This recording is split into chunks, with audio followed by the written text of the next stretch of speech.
Coucou, je sais que cette vidéo commence pas comme d'habitude, pas au même endroit, pas avec le même son, pas avec le même fond. C'est tout simplement parce que, comme vous pouvez le voir à l'heure et la date, juste en bas, j'étais en train de faire le montage de ce vlogmas justement. Sauf que je suis en train d'angoisser pour un truc nul et j'ai besoin de le rectifier maintenant pour pouvoir continuer mon montage dans les meilleures conditions parce que j'y arrive pas. Tout simplement parce que je suis une ultra sensible et j'ai du mal à gérer mes émotions en général, mais encore plus quand il s'agit de l'anxiété. Et là, il y a vraiment un petit truc nul qui m'angoisse que j'ai besoin de rectifier. Donc je vous prends là comme ça en train de faire le montage. J'ai vraiment juste allumé OBS et j'ai pris la première scène que j'avais où il y a la caméra. C'est pour ça que vous avez mes trucs Twitch et tout.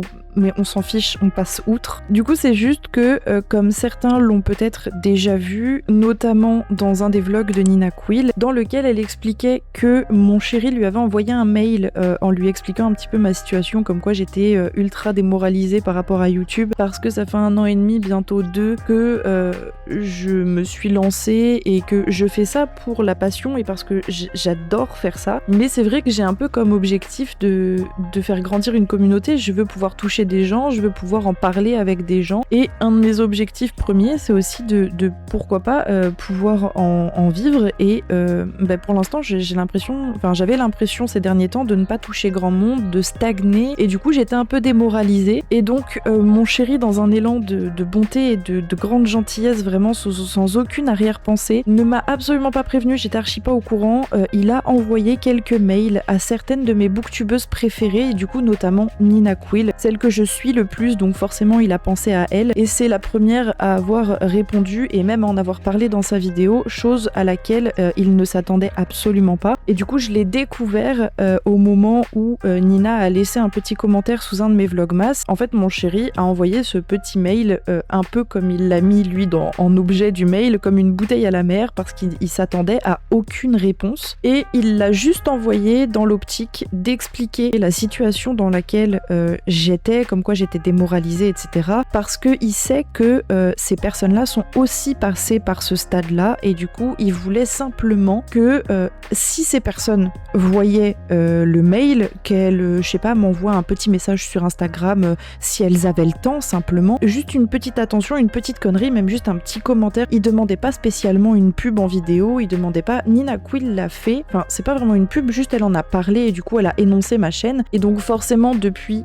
j'ai gagné quelques abonnés. D'ailleurs, merci énormément à ceux qui sont venus me soutenir suite à ça et suite au vlogmas en général. Je vous remercie énormément, je suis extrêmement reconnaissant. Du coup, voilà, je voulais juste clarifier ça, que il l'avait pas fait dans le sens où il demandait une pub pour ma chaîne, mais plus dans le sens où il voulait plutôt que ces personnes-là m'apportent un espèce de soutien psychologique, juste un petit message, juste une petite attention qui pouvait me remonter le moral. Ça partait juste d'une simple bonne attention. Voilà, juste que ça m'angoissait un petit peu parce que j'ai pas envie que certaines personnes, peu importe, même juste les personnes à qui il a envoyé des mails, dont je ne citerai pas les noms, et il a pas envoyé 50 mails, il a dû en envoyer 2-3, je me rappelle plus. Et c'est juste que moi ça m'angoissait un petit peu parce que j'avais pas envie que certaines personnes pensent qu'on recherchait la pub pour faire monter l'audience sur ma chaîne YouTube. Absolument pas. Et je ne veux pas de pub et je n'ai pas besoin de pub. Je veux grandir par moi-même et je veux une communauté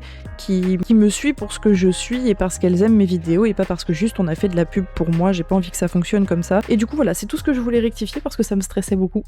Du coup voilà, je vous remercie encore une fois énormément pour votre soutien ces derniers jours, que ce soit les personnes qui s'abonnent, les personnes qui commentent, les personnes qui like. Merci énormément, ça m'a bien remonté le moral, ne vous inquiétez pas, je suis remontée à bloc, juste anxieuse par rapport au fait de ce que peuvent penser les autres de moi. Et oui, YouTube est un moyen pour moi aussi de dépasser un peu ça, parce que c'est compliqué de devoir se justifier à chacune de ces vidéos parce qu'on angoisse un peu par rapport à ce que pourrait penser telle personne ou telle personne, alors qu'en soi on s'en fiche, mais j'avais besoin de le faire et ça fait presque 10 minutes que je suis en train de blablater, donc je vais arrêter là. Je vous remercie encore énormément et je vous laisse avec le reste du vlogmas. Hello hello!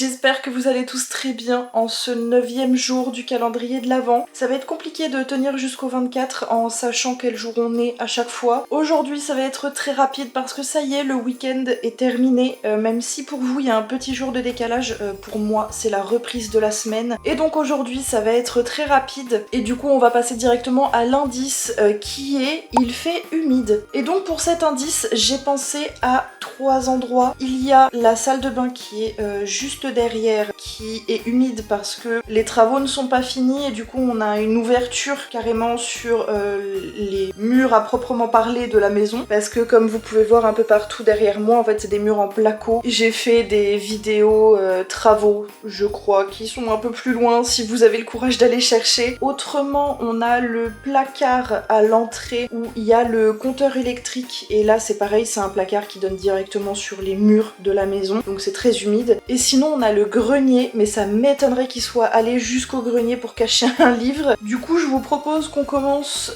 par la salle de bain pas finie. Ah, déjà au premier coup d'œil je vois rien, je vais vous montrer. Donc voilà la salle de bain pas finie. La seule chose qui a été refaite ici c'est la fenêtre et du coup les murs de placo, mais qui sont même pas encore finis parce qu'ils n'ont pas été peints. Et vous voyez, comme je vous disais, on est vraiment là, c'est la pièce qui a été refaite, c'est la pièce bureau, donc il y a le parquet. Et là on est sur vraiment les fondations même de la maison.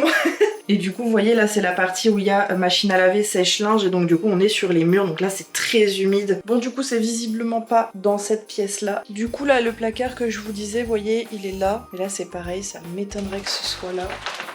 Et effectivement c'est pas là, mais le truc c'est que je pense pas qu'il soit allé jusqu'au grenier. Je vais prendre la caméra avec moi parce que j'ai ma fille qui fait dodo et on va essayer de monter pour voir sans trop faire de bruit. Je viens de le trouver. Du coup on est dans la salle de bain. C'est pour ça il fait humide, il est dans le placard là.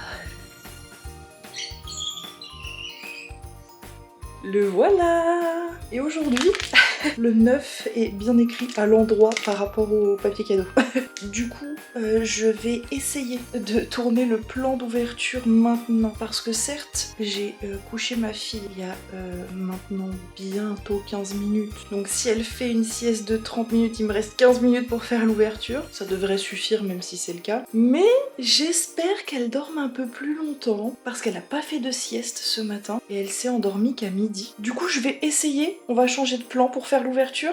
Il n'y aura donc pas de pronostic aujourd'hui, puisque je vous le rappelle, j'ai une wishlist gargantuesque, notamment remplie de brochets, donc la liste serait très longue. Du coup je vous propose de pas faire durer le suspense et on l'ouvre. Attention.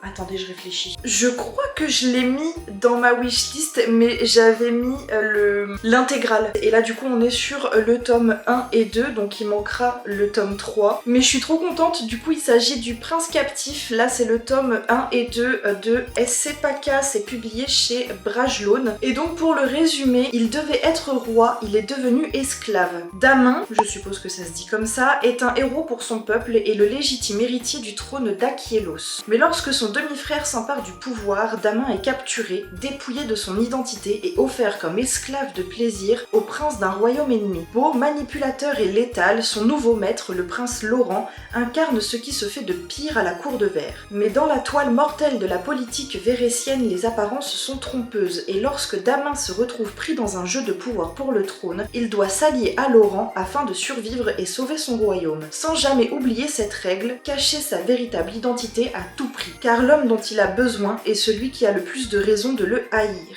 Ça m'intrigue beaucoup trop. Encore une fois, c'est un livre que j'ai mis, enfin à la base l'intégrale du coup, que j'avais mis dans ma wishlist parce que Nina Quill en a parlé, parce que celui-là, j'en ai entendu beaucoup parler, mais j'ai entendu de tout dessus. Et du coup, il m'intéressait pas tant. Je me disais que ce serait peut-être pas fait pour moi. Sauf que c'est une saga favorite de Nina Quill, elle en parle beaucoup et elle arrête pas de la recommander. Du coup elle la recommandait notamment en intégrale parce qu'apparemment le tome 1 est pas fou, mais en lisant l'intégrale comme si c'était un seul et même tome, c'est trop bien. Et du coup je voulais me plonger là-dedans, et en plus l'intégrale est trop belle, mais ça me va tout aussi bien de l'avoir en broché. C'est pas grave, je m'achèterai au pire le tome 3 plus tard, comme ça je pourrais les lire d'une traite, je pense que je ferais ça. Mais du coup je suis trop contente et je suis très curieuse de savoir si ça va me plaire ou pas, et si j'ai bien fait de me faire influencer par Nina encore une fois. Du coup techniquement celui-là il compte comme 2 livres.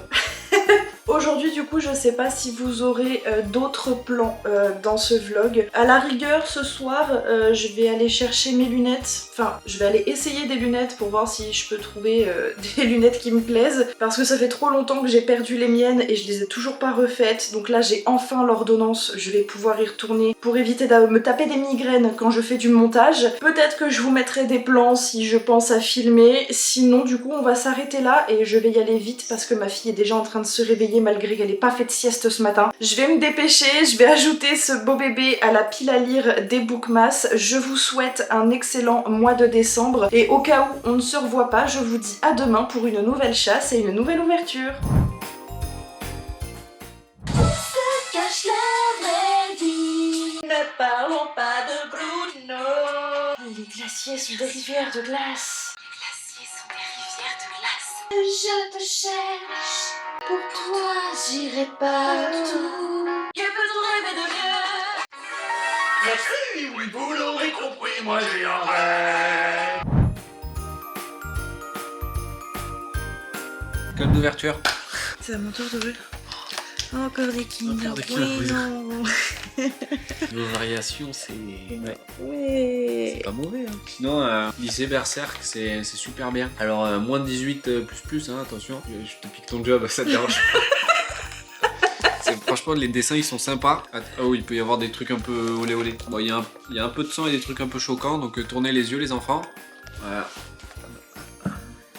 C'est un peu sombre, c'est de la dark fantasy très sombre. C'est de la dark fantasy. Très sombre. Alors malheureusement l'auteur est décédé, donc c'est sa sœur qui a repris le flambeau. C'est l'édition Prestige hein, d'ailleurs. C'est Kentaro Miura. Mais très bonne œuvre, très sombre. La maison d'édition. Très adulte. La maison d'édition. Dis donc c'est Glénat. C'est un métier. Hein. Sautez sur l'occasion si vous en avez sur Vinted ou quoi. Franchement ça vaut le coup. Clap de fin. Bon bah voilà. Lisez Berserk. Abonnez-vous.